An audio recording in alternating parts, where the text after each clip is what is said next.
शुभ सायंकालम। स्टेनोवर्स with Vaishnavi में आप सभी का स्वागत है। आज की डिक्टेशन है दैनिक जागरण के एडिटोरियल से, जो कि ATWPM पे रहेगी। तो डिक्टेशन स्टार्ट होगी 5 सेकंड बाद। स्टार्ट। देश के वर्तमान स्कूलों को आदर्श विद्यालय के रूप में विकसित करने की केंद्र सरकार की योजना PM श्री को लेकर कुछ राज्यों की अनिच्छाचकित करने वाली भी है और व्यथित करने वाली भी। जब राज्य सरकारों को इस योजना को हाथों हाथ लेना चाहिए था, तब यह देखने में आ रहा है कि दिल्ली, बिहार समेत 8 राज्य इस योजना के प्रति रुचि नहीं दिखा रहे हैं। ऐसे ही अन्य राज्य हैं झारखंड, हिमाचल, केरल, तमिलनाडु, उड़ीसा और बंगाल। इसके विपरीत अन्य राज्यों से अब तक लगभग 1.5 लाख स्कूल इस योजना में शामिल होने के लिए अपनी दावेदारी पेश कर चुके हैं। स्पष्ट है कि इन राज्यों में इसकी होड़ है कि उनके स्कूल PM श्री योजना का हिस्सा बन सकें। इस योजना के तहत प्रत्येक ब्लॉक से 2 स्कूलों का ही चयन होना है। यह चयन मार्च तक हो जाएगा और अप्रैल में सभी को वित्तीय मदद जारी कर दी जाएगी। इसका अर्थ है कि जिन राज्यों ने अपने स्कूलों को इस योजना से जोड़ने से मना किया, उन्होंने जानबूझकर पीछे छूट जाना स्वीकार किया। इससे यदि किसी को घाटे में रहना है तो उनके यहाँ के स्कूली छात्रों को। आखिर स्कूली छात्रों को एक अच्छी योजना से वंचित रखने का क्या औचित्य हो सकता है? प्रश्न यह भी है कि इससे किसका हित सधेगा। इन प्रश्नों के संदर्भ में राज्य सरकारों के चाहे जो तर्क हों, उनसे उनके किसी राजनीतिक हित या शैक्षिक हितों की पूर्ति होने वाली नहीं है।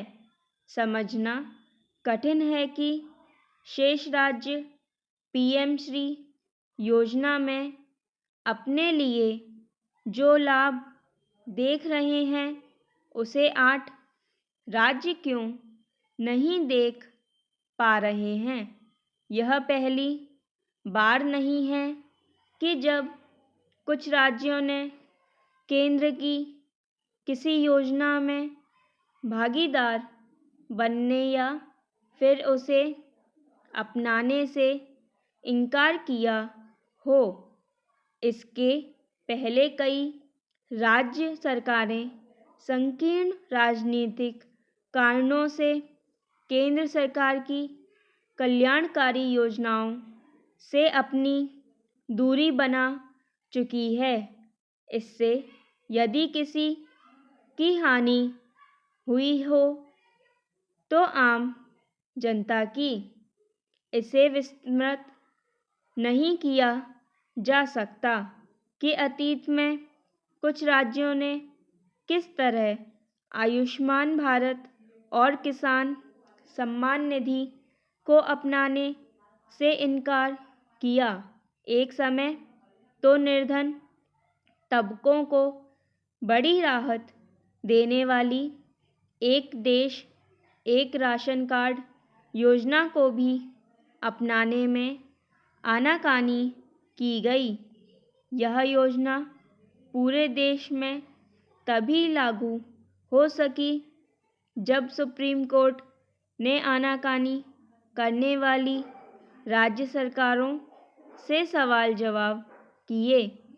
पीएम श्री योजना इस दृष्टि से एक महत्वाकांक्षी योजना है कि इससे अन्य सरकारी स्कूलों को उन्नत करने के लिए प्रोत्साहन मिलेगा।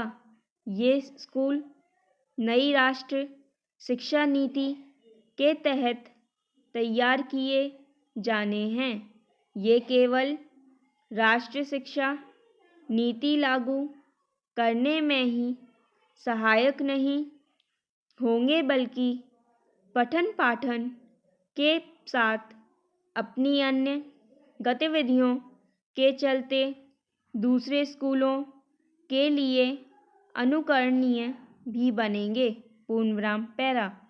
जैविक उत्पादों के लिए मंडियों में अलग से एक पटल स्थापित कर किसानों को अपनी फसल का उचित मूल्य दिलाने का उत्तर प्रदेश के मुख्यमंत्री योगी आदित्यनाथ का संकल्प उन प्रयासों के सफल का एक लघु उदाहरण है जो बहुआयामी उद्देश्यों को ध्यान में रखकर प्रधानमंत्री नरेंद्र मोदी के प्राकृतिक खेती अपनाने के आह्वान में निहित रहा है।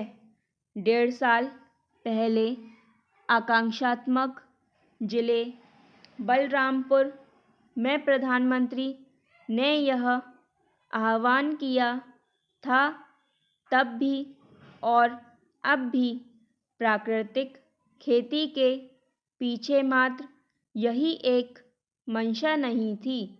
वाराणसी में पंच महाभूतों के संरक्षण के लिए आयोजित सुफलाम पृथ्वी तत्व अंतर्राष्ट्रीय संगोष्ठी से जो सार निकला है वह वास्तविक मंशा है। राष्ट्रीय स्वयंसेवक संघ के पूर्व सर कार्यवाह भैयाजी जोशी ने संगोष्ठी में इस सार तत्व को स्पष्ट भी किया कि भारतीय संस्कृति संघर्ष नहीं समन्वय से विकास की पक्षधर रही है। यह समन्वय पंच महाभूतों पृथ्वी, जल, वायु, अग्नि और आकाश का है। आज भूमि के पोषण का प्रश्न हम सबके सामने खड़ा है। पृथ्वी तत्व का संतुलन बिगड़ा है तो इसका एक बड़ा कारक रासायनिक खेती भी है। प्रधानमंत्री के आह्वान के बाद उत्तर प्रदेश में भूमि के पोषण, वायु एवं जल प्रदूषण से मुक्ति का लक्ष्य लेकर प्राकृतिक खेती के जो प्रयोग शुरू किए गए वह अब अपनी सार्थकता की ओर बढ़ रहे हैं।